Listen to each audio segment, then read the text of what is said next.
When first the college rolls receive his name, the young enthusiast quits his ease for fame. Through all his veins the fever of renown burns from the strong contagion of the gown.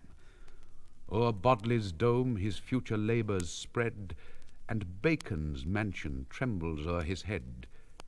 Are these thy views? Proceed, illustrious youth, and virtue guard thee to the throne of truth.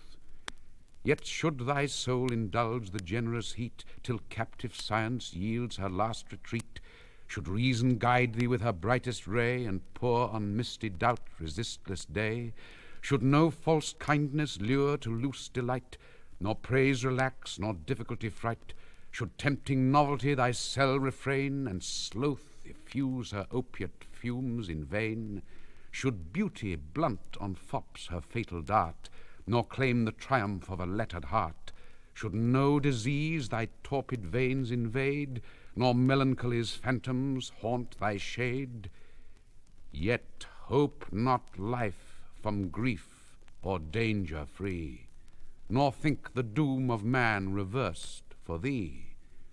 Deign on the passing world to turn thine eyes, and pause a while from letters to be wise.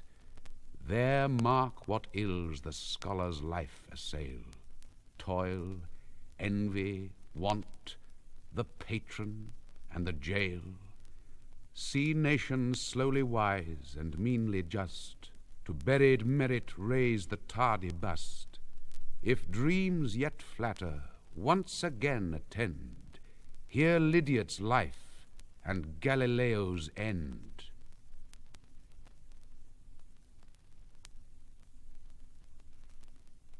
London, the needy villain's general home, the common shore of Paris and of Rome, with eager thirst, by folly or by fate, sucks in the dregs of each corrupted state.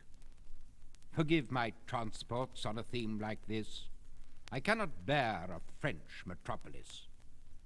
Illustrious Edward, from the realms of day, the land of heroes and of saints survey, nor hope the British lineaments to trace, the rustic grandeur or the surly grace, but lost in thoughtless ease and empty show, behold the warrior dwindled to a bow. Sense, freedom, piety refined away, of France the mimic, and of Spain the prey.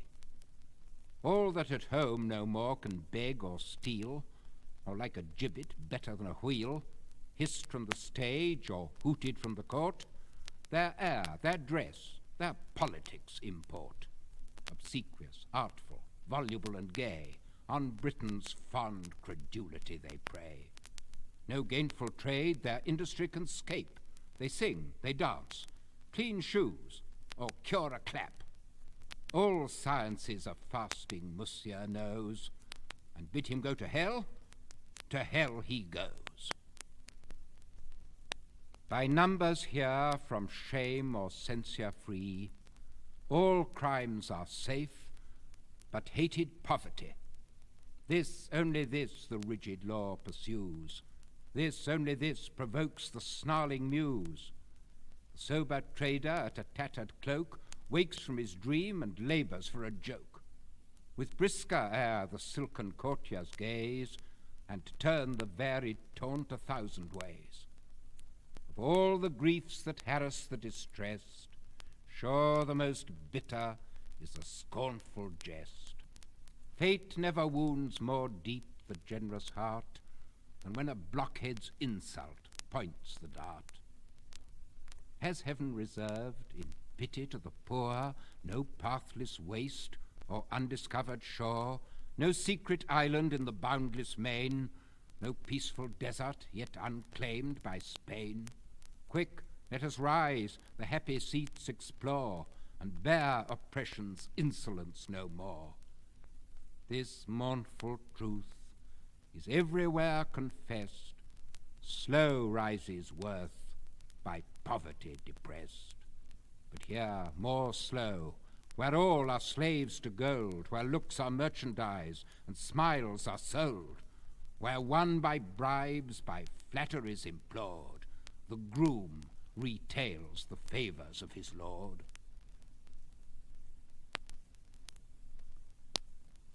Long expected 21, lingering year at last is flown. Pomp and pleasure, pride and plenty, great Sir John, are all your own. Loosened from the miner's tether, free to mortgage or to sell, wild as wind and light as feather, bid the slaves of thrift farewell. Call the Bettys, Kates and Ginnies, every name that laughs at care. Lavish of your grandsire's guineas, show the spirit of an heir. All that prey on vice and folly, joy to see their quarry fly.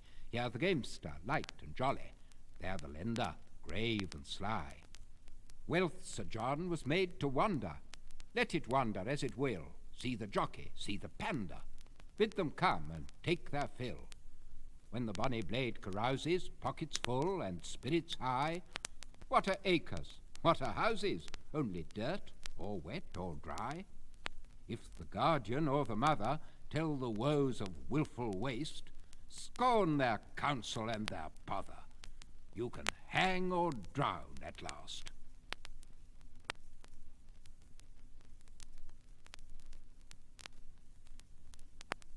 Condemned to hope's delusive mine, as on we toil from day to day, by sudden blasts or slow decline, our social comforts drop away.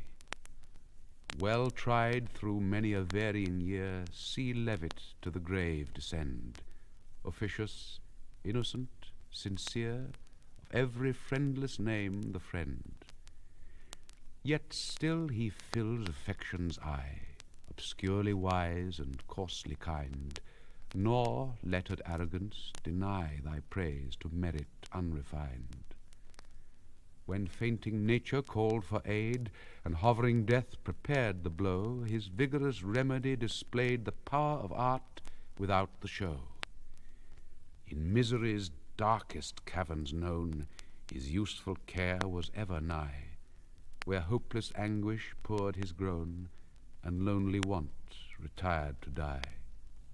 No summons mocked by chill delay, no petty gain disdained by pride, the modest wants of every day, the toil of every day supplied.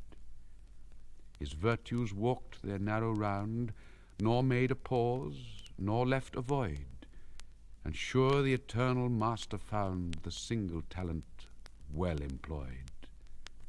The busy day, the peaceful night, unfelt, uncounted, glided by. His frame was firm, his powers were bright, though now his 80th year was nigh. Then, with no throbbing fiery pain, no cold gradations of decay, death broke at once the vital chain, and freed his soul the nearest way.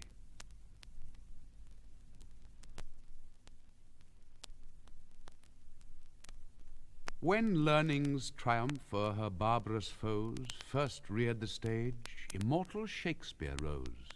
Each change of many-coloured life he drew, exhausted worlds, and then imagined new.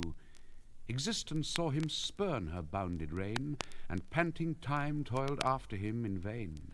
His powerful strokes presiding truth impressed, and unresisted passion stormed the breast. Then Johnson came, instructed from the school to please in method and invent by rule. His studious patience and laborious art by regular approach essayed the heart. Cold approbation gave the lingering bays, for those who durst not censure scarce could praise. A mortal born, he met the general doom, but left, like Egypt's kings, a lasting tomb. The wits of Charles found easier ways to fame, nor wished for Johnson's art or Shakespeare's flame. Themselves they studied, as they felt, they writ. Intrigue was plot, obscenity was wit. Vice always found a sympathetic friend. They pleased their age, and did not aim to mend. Yet bards like these aspired to lasting praise, and proudly hoped to pimp in future days. Their cause was general, their supports were strong. Their slaves were willing, and their reign was long, till shame regained the post that sense betrayed, and virtue called oblivion to her aid. Then, crushed by rules and weakened as refined, for years the power of tragedy declined. From bard to bard the frigid caution crept, till declamation roared while passion slept. Yet still did virtue deign the stage to tread, philosophy remained, though nature fled. But forced at length her ancient reign to quit, she saw great Faustus lay the ghost of wit. Exulting folly hailed the joyful day, and pantomime and song confirmed her sway. But who the coming changes can presage, and mark the future periods of the stage? Perhaps, if skill could distant times explore, new banes, new Durfeys yet remain in store. Perhaps where Lear has raved and Hamlet died, on flying cars new sorcerers may ride. Perhaps, for who can guess the effects of chance, here Hunt may box, or Mahomet may dance. Hard is his lot that here by fortune placed must watch the wild vicissitudes of taste, with every meteor of caprice must play, and chase the new-blown bubbles of the day. Ah, let not censure term our fate, our choice. The stage but echoes back the public voice. The drama's laws the drama's patrons give. For we that live to please must please to live. Then prompt no more the follies you decry, as tyrants doom their tools of guilt to die. 'Tis yours this night to bid the reign commence of rescued nature and reviving sense, to chase the charms of sound, the pomp of show, for useful mirth and salutary woe. Bid scenic virtue form the rising age, and truth diffuse her radiance from the stage.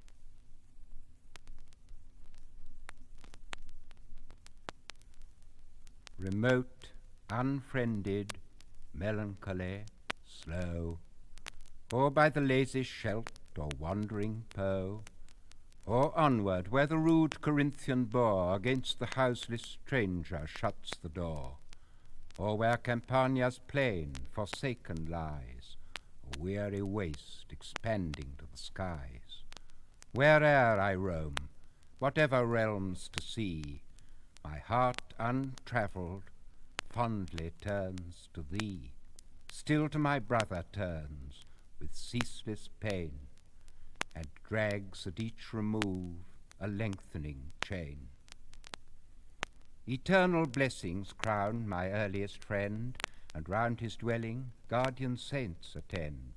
Blessed be that spot where cheerful guests retire to pause from toil and trim their evening fire. Blessed that abode where want and pain repair, and every stranger finds a ready chair. Blessed be those feasts with simple plenty crowned, where all the ruddy family around laugh at the jests or pranks that never fail, or sigh with pity at some mournful tale, or press the bashful stranger to his food, and learn the luxury of doing good.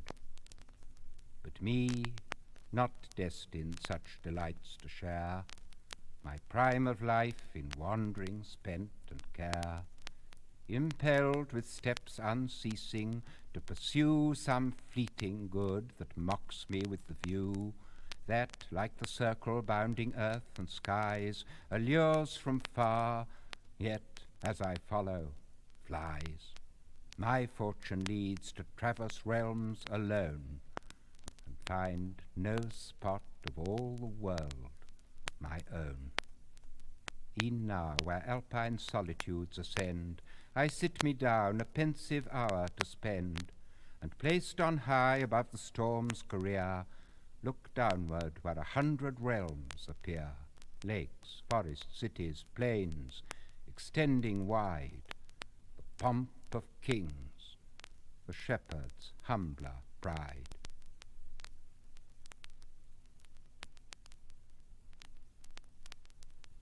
In all my wanderings round this world of care, In all my griefs, and God has given my share, I still had hopes my latest hours to crown, amidst these humble bowers to lay me down, to husband out life's taper at the close, and keep the flame from wasting by repose. I still had hopes, for pride attends us still, amidst the swains to show my book-learned skill, around my fire an evening group to draw, and tell of all I felt and all I saw. And as a hare, whom hounds and horns pursue, pants to the place from whence at first she flew, I still had hopes, my long vexations past, here to return, and die at home at last. Near yonder copse, where once the garden smiled, and still where many a garden flower grows wild, there, where a few torn shrubs the place disclose, the village preacher's modest mansion rose. A man he was to all the country dear, and passing rich with 40 pounds a year. Remote from towns he ran his godly race, nor e'er had changed, nor wished to change his place. Unpractised he to fawn or seek for power, by doctrines fashioned to the varying hour. Far other aims his heart had learned to prize, more skill to raise the wretched than to rise. His house was known to all the vagrant train. He chid their wanderings, but relieved their pain. The long-remembered beggar was his guest, whose beard descending swept his aged breast. The ruined spendthrift, now no longer proud, claimed kindred there, and had his claims allowed. The broken soldier, kindly bade to stay, sat by his fire and talked the night away, wept o'er his wounds or tales of sorrow done, shouldered his crutch, and showed how fields were won. Pleased with his guests, the good man learned to glow, and quite forgot their vices in their woe, careless their merits or their faults to scan. His pity gave ere charity began. Thus to relieve the wretched was his pride, and e'en his failings leaned to virtue's side. But in his duty, prompt at every call, he watched and wept, he prayed and felt for all. And as a bird each fond endearment tries to tempt its new-fledged offspring to the skies, he tried each art, reproved each dull delay, allured to brighter worlds, and led the way.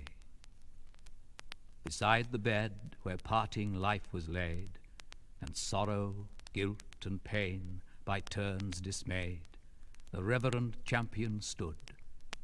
At his control, despair and anguish fled the struggling soul. Comfort came down the trembling wretch to raise, and his last faltering accents whispered praise. At church, with meek and unaffected grace, his looks adorned the venerable place. Truth from his lips prevailed with double sway, and fools who came to scoff remained to pray. The service past, around the pious man, with steady zeal each honest rustic ran. Even children followed with endearing wile, and plucked his gown to share the good man's smile.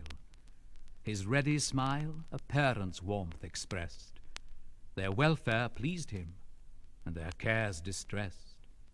To them his heart, his love, his griefs were given, but all his serious thoughts had rest in heaven.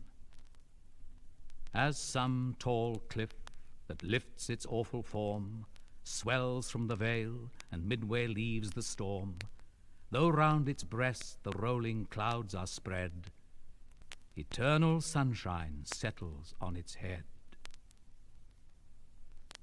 Beside yon straggling fence that skirts the way, with blossomed firs unprofitably gay, there in his noisy mansion, skilled to rule, the village master taught his little school. A man severe he was, and stern to view. I knew him well, and every truant knew. Well had the boding tremblers learned to trace the day's disasters in his morning face. Full well they laughed, with counterfeited glee, at all his jokes, for many a joke had he.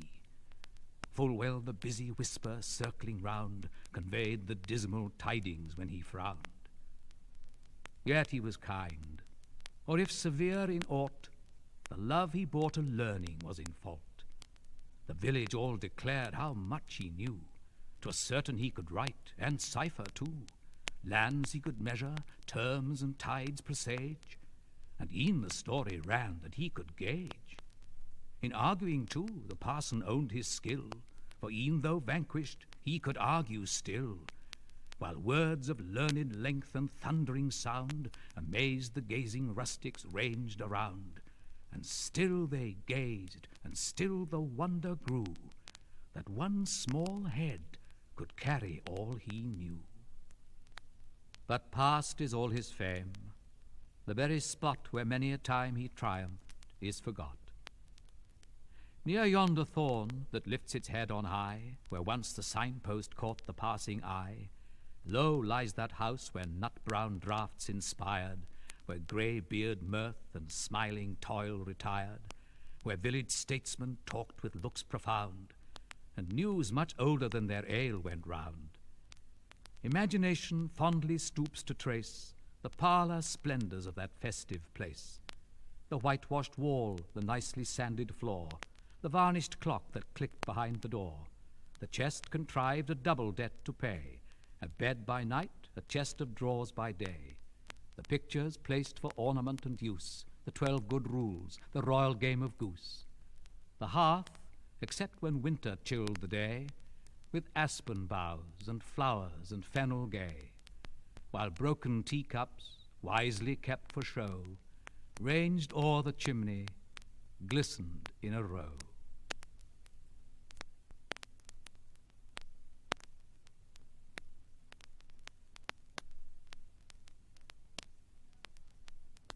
Here lies our good Edmund, whose genius was such, we scarcely can praise it or blame it too much, who, born for the universe, narrowed his mind, and to party gave up what was meant for mankind.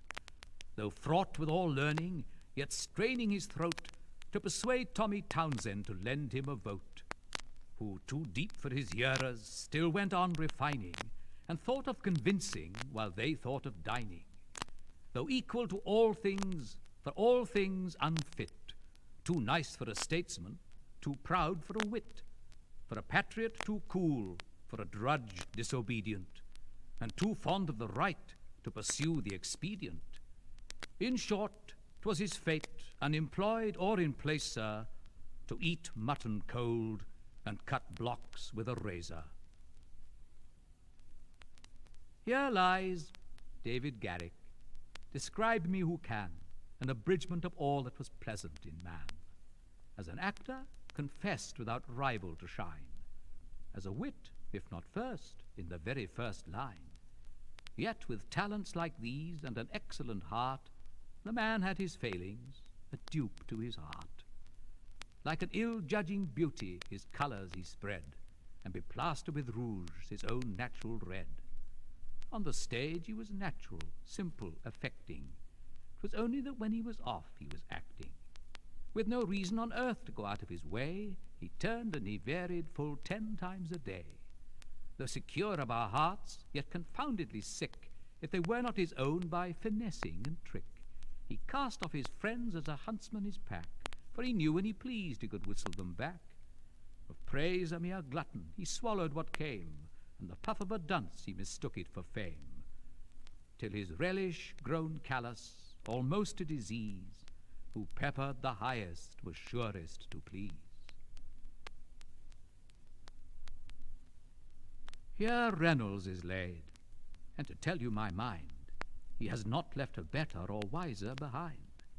His pencil was striking, resistless and grand, his manners were gentle, complying and bland. Still born to improve us in every part, his pencil our faces, his manners our heart. To coxcombs of verse, yet most civilly steering, when they judged without skill, he was still hard of hearing. When they talked of their Raphaels, Correggios, and stuff, he shifted his trumpet and only took snuff.